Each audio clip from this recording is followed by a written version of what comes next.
आज मैं आपके लिए घर में बचे हुए चावल से बनने वाली बहुत ज़्यादा मज़े की और ऐसी रेसिपी लेकर आई हूँ जिसे देखने के बाद आप वाकई हैरान रह जाएंगे।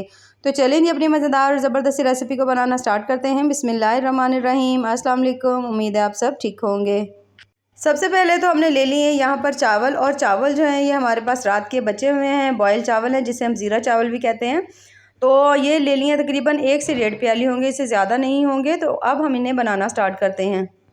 तो सबसे पहले ये जो चावल हैं यहाँ पर आप देख सकते हैं थोड़े से बॉयल हुए चावल हैं, तकरीबन 1.5 प्याली होंगे, इससे ज़्यादा नहीं होंगे। तो अगर आप कप से भी मेजर करेंगे तो 1 या 1.5 कप हो जाएगा, ठीक है। तो अब हमने सबसे पहले तो इनको कर लेना है अच्छी तरह से ग्राइंड, क्योंकि हमने चावलों को पीसना है। तो आपके पास कोई भी चॉपर वगैरह हो या जूसर ग्राइंडर वाला जग हो ना, तो वो ले लें, उसमें ज़्यादा बेहतर अच्छी तरीके से ये पीस जाएंगे। तो जो चावल है इसके अंदर मैं डाल दूँगी तमाम जो हैं, इसके अंदर तमाम चावल डालने के बाद अब हमने इसको ग्राइंड करना है अच्छी तरह से।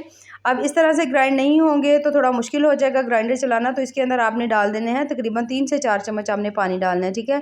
पानी ज़्यादा आपने बिल्कुल नहीं डालना। अगर आप पानी ज़्यादा डालेंगे ना तो ये पतला सा पेस्ट हो जाएगा, तो हमें पतला सा पेस्ट बिल्कुल नहीं चाहिए।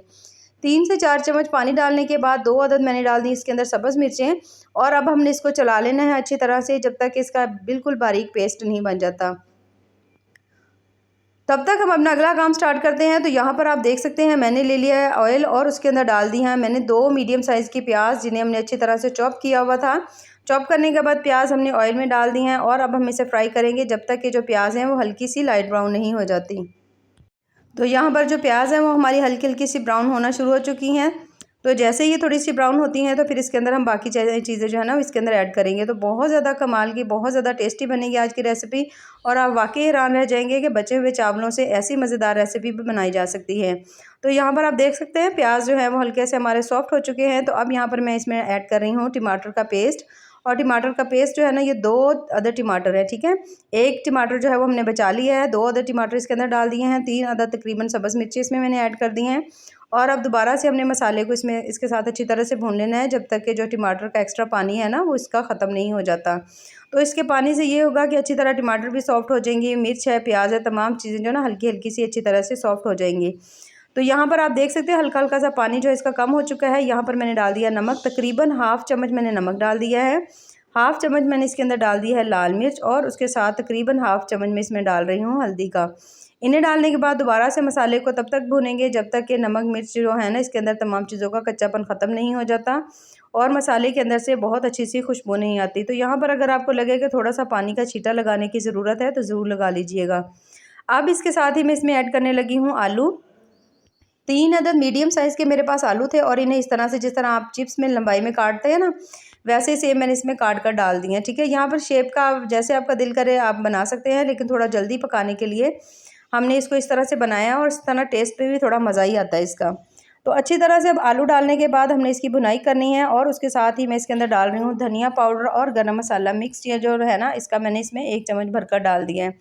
डालकर अब दोबारा से इस मसाले की अच्छी तरह से भुनाई करेंगे जब तक कि इस तमाम के अंदर से अच्छी तरह खुशबू नहीं आती, और जो इसके साथ ही इसमें आलू हमने डाले हैं ना वो भी इसके साथ अच्छी तरह से भुन जाएंगे, और आलूओं का टेस्ट भी बहुत ज़्यादा मज़े का आएगा। तो यहाँ पर अच्छी तरह से इसने ऑयल छोड़ना शुरू कर दिया, जिसका मतलब है कि हमारा मसाला बहुत अच्छी तरह से तैयार हो चुका है। तो अब हम इसमें ऐड करेंगे पानी। पानी यहाँ पर तकरीबन जो है ना वो मैं इसमें 2 गिलास ऐड करूँगी, ठीक है। आप अब देख लीजिएगा ग्रेवी के हिसाब से, अगर आपने ज़्यादा पतली ग्रेवी रखनी हो तो आप थोड़ा ज़्यादा भी पानी ऐड कर सकते हैं, ठीक है। तो लेकिन मैं यहाँ पर 2 गिलास ऐड करूँगी, और यहाँ पर आप मसाला चेक कर सकते हैं, माशाल्लाह बहुत प्यारी खुशबू आ रही है, और बेहतरीन सा मसाला जो है ना वो हमारा बन चुका है। पानी हमने इसमें ऐड कर दिया, हल्का से इसमें एक दफ़ा का चम्मच चला देंगे, और उसके बाद आपने इसके ऊपर ढक्कन लगा देना है, और आपने इसको मीडियम लो फ्लेम के ऊपर रख देना है जब तक कि अच्छी तरह से ग्रेवी भी तैयार हो जाएगी, आलू भी जो है ना वो अच्छी तरह से गल जाएंगे। और यहाँ पर जो पेस्ट था ना हमने बनाया हुआ था चावलों का, ठीक है, ये देख सकते हैं, ये देखिए इतना ज़्यादा ये थिक है। यहाँ पर ये देखिए, इसको चेक कर सकते हैं आप, इतना थिक होना चाहिए। अगर आपका पेस्ट पतला होगा ना तो फिर जो हम आगे चल के रेसिपी बनाएंगे ना वो मज़े की नहीं बनेगी और थोड़ी ख़राब हो सकती है। तो इस तमाम को मैंने डाल लिया इस तरह से करके बोल के अंदर, और उसके बाद पिसी हुई जो प्याज है ना वो मैंने इसके अंदर डाल दिया 3 से 4 चम्मच, ठीक है। इतनी सी डालेंगे, इससे ज़्यादा डालने की ज़रूरत नहीं है। और जो पेस्ट हमने बचाया हुआ था ना टमाटरों का, उसका पानी जो है मैं निकाल दिया, और वो मैंने इसके अंदर तकरीबन 1.5 चम्मच डाल दी। यानी 3 अदद टमाटर थे ना, 2 अदद हमने डाल दिए ग्रेवी में, और बाकी 1 अदद हमने इसके अंदर डाल दिया। 2 अदद सब्ज़ मिर्चें डाल दी हैं, इसके साथ ही इसमें डाल देंगे सब्ज़ धनिया। सब्ज़ धनिया डालने के बाद अब इसको बाइंड करने के लिए हमने इसके अंदर डाल देना है बेसन, और बेसन यहाँ पर मैं 3 चम्मच ऐड कर रही हूँ, ठीक है। बेसन बहुत ज़्यादा ऐड नहीं करना है, सिर्फ 3 चम्मच काफ़ी होगा। तो इसे ऐड करने के बाद ना, बेसन को ऐड करने के बाद अब हमने इसके अंदर डालने हैं मसाले। तो सबसे पहले नमक डाल दिया, नमक सोच कर डालना है, थोड़ा कम डालेंगे मिकदार में, 1/3 चम्मच डाला है क्योंकि पहले ही चावलों में नमक था। तो आधा चम्मच इसके अंदर मैंने मिर्च डाल दी, थोड़ी सी हल्दी डाल दी। इन तमाम चीज़ों को डालने के बाद साबुत धनिया दरदरा किया हुआ वो भी मैं इसके अंदर ऐड करने लगी हूँ, और उसके साथ ही हम इसमें ऐड करेंगे कसूरी मेथी, बहुत प्यारी सी इसकी भी खुशबू आएगी। तो इन तमाम चीज़ों को अब हमने अच्छी तरह से आपने मिक्स कर लेना है। अच्छा, यहाँ पर आपने इसकी जो बैटर है ना, ये अच्छा खासा थिक होना चाहिए। अगर आपको लगे कि आपसे थोड़ा पानी ज़्यादा डल गया है, तो फिर आपने इसके अंदर 2 से 3 चम्मच बेसन और डाल लेना है, नहीं तो आगे चलकर थोड़ा-सा प्रॉब्लम हो सकता है, ठीक है। इतना थिक होना चाहिए जितना यहाँ पर है। ये देख सकते हैं आप, आम जो हम घर में पकोड़े बनाते हैं ना, उससे कई गुना ज़्यादा ये थिक है, ठीक है। क्योंकि चावल है, तो चावल अगर हम इस तरह से ही करके इसे बनाएँगे तो फिर वो बिखर जाएँगे, ठीक है, फैल जाएँगे। तो यहाँ पर आप देख सकते हैं कितनी ज़्यादा थिक हो चुका है ये। बैटर की कंसिस्टेंसी आपकी ऐसी होनी चाहिए, थिक होनी चाहिए। उसके बाद ऑयल हमने यहाँ पर गरम कर लिया है, और उसके बाद जिस तरह से हम पकोड़े बनाते हैं ना, सेम वैसे ही आपने इस तरह बनाते जाने हैं, और साथ-साथ आपने इसमें डालते जाना है। तो यहाँ पर आपका ऑयल जो है ना, वो मीडियम हाई यानी मीडियम हो, गरम अच्छी तरह से हो। उसके बाद आपने जो फ्लेम है ना, उसको आपने मीडियम कर देना, ठीक है। तो यहाँ पर थोड़ी सी जगह बच गई थी, मैं साथ-साथ इसमें डालती जा रही हूँ, बनाती जा रही हूँ। मीडियम हाई फ्लेम के ऊपर आपने इसे पका लेना है। यहाँ पर अगर आपके बैटर के अंदर थोड़ी सी नमी होगी ना, तो ये पकोड़े खुल सकते हैं, ठीक है। तो इसलिए आपने थोड़ा-सा इसके अंदर बेसन और ऐड कर लेना है, लेकिन कोशिश करें कि पानी ही कम डालें। तो अच्छी तरह से जब आप देखें कि एक साइड बहुत अच्छी तरह आपकी कुक हो गई है, तो तमाम की साइड्स चेंज कर देंगे। दोनों साइड्स अच्छी तरह पकने के बाद आपने इन तमाम पकौड़ों को आपने निकाल लेना है एक अलग प्लेट के अंदर।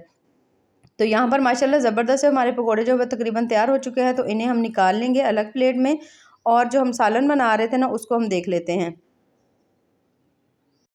और माशाल्लाह से यहाँ पर आप देख सकते हैं बहुत ज़्यादा मज़ेदार ज़बरदस्त सा हमारा जो सालन है ना, वो भी तैयार हो चुका है। बहुत प्यारी इसकी भी लुक आई है, और ये जो है इसके अंदर हमने डाले हैं ना, इसके अंदर आलू, वो भी काफ़ी हद तक गल चुके हैं। यहाँ पर मैं आपको थोड़ा सा चेक भी करवा दूँगी। ये देखिए बहुत अच्छी तरह से आलू जो है ना, वो सॉफ्ट हो गए हैं। तो बस अब हमने जो पकौड़े बनाए हुए थे ना, इसके हमने चावलों के पकौड़े जो बनाए थे, वो आपने इसके अंदर डाल देने, ठीक है। तो इसके अंदर डाल देंगे तमाम पकौड़े। इसके अंदर डालने के बाद आपने इसको हल्के हाथों से मिक्स कर लेना है।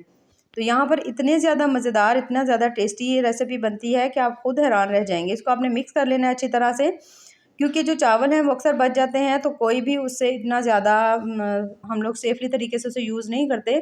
तो अगर आप इस तरह से, आप यकीन करें, सालन बनाएंगे ना, तो आप हैरान रह जाएंगे कि बचे हुए चावलों से भी आमतौर पर आलू का सालन जो है वो लोग खाना पसंद नहीं करते। तो अगर आप इस तरह से बनाएंगे तो सभी आपसे मांग मांग कर खाएंगे। थोड़ा सा मैंने इसमें डाल दिया कसूरी मेथी, उसके साथ थोड़ा सा सब्ज़ धनिया डाल दिया है। मीडियम लो फ्लेम के ऊपर 5 से 6 मिनट के लिए दम पर रखेंगे। और यहाँ पर आप देख सकते हैं माशाल्लाह ज़बरदस्त सा हमारा जो सालन है ना, चावलों का सालन जो है वो तैयार हो चुका है, जो कि बहुत ज़्यादा मज़े का लग रहा है। हल्का सा इसको मिक्स कर लेंगे और इसे हम डाल लेंगे अपनी प्लेट के अंदर। और यहाँ पर आप चेक कर सकते हैं माशाल्लाह सालन कितना मज़े का बना है, कितना ज़्यादा टेस्टी बना है, और इसे कोई कह नहीं सकता कि आपने इसे बचे हुए चावलों से बनाया है।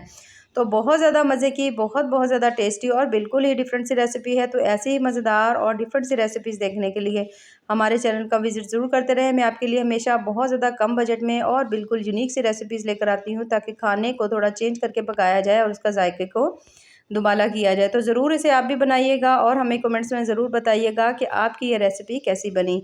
तो यहाँ पर मैं आपको थोड़ा-सा इसे चेक भी करवा देती हूँ कि माशाल्लाह से ये किस तरह से तैयार हुआ है। और ये देख सकते हैं आप माशाल्लाह से ये कितने ज़्यादा सॉफ्ट से हमारे पकोड़े बने हैं। ग्रेवी बहुत ज़्यादा शानदार बनी है, बिल्कुल रेस्टोरेंट स्टाइल में, बहुत ज़्यादा कमाल की और मज़े की बनी है।